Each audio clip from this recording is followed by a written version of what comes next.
મહેસાણાની વાત કરીએ તો મહેસાણા મહાનગરપાલિકાની સાધારણ સભામાં આજે ભારે વિરોધ અને હંગામો જોવા મળ્યો, જ્યાં માત્ર ગણતરીના સેકન્ડોમાં જ સભા સમેટી લેવામાં આવતા વિપક્ષે ભારે હોબાળો મચાવ્યો। આ સભામાં ચર્ચા કરવાને બદલે શાસક પક્ષ દ્વારા એક જ વાક્યમાં 1 થી 27 જેટલા તમામ મુદ્દાઓ સટાસટ મંજૂર કરી દેવામાં આવ્યા હતા અને તુરંત જ રાષ્ટ્રગીત શરૂ કરી દેવામાં આવ્યું। કોંગ્રેસના કોર્પોરેટરોએ આ મનસ્વી નીતિ સામે સભાખંડમાં જ વિરોધ નોંધાવ્યો હતો, પરંતુ વિરોધની વચ્ચે જ રાષ્ટ્રીય ગીત પૂર્ણ થતાં જ મેયર અને ડેપ્યુટી મેયર રવાના થઈ ગયા।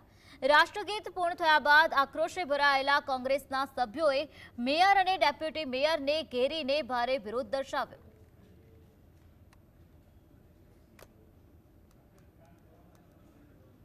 બહુ મોટી સુફિયાની વાતો કરી કે આપણે શહેરમાં વિકાસ કરવો છે, આમ કરવું છે, અને તરત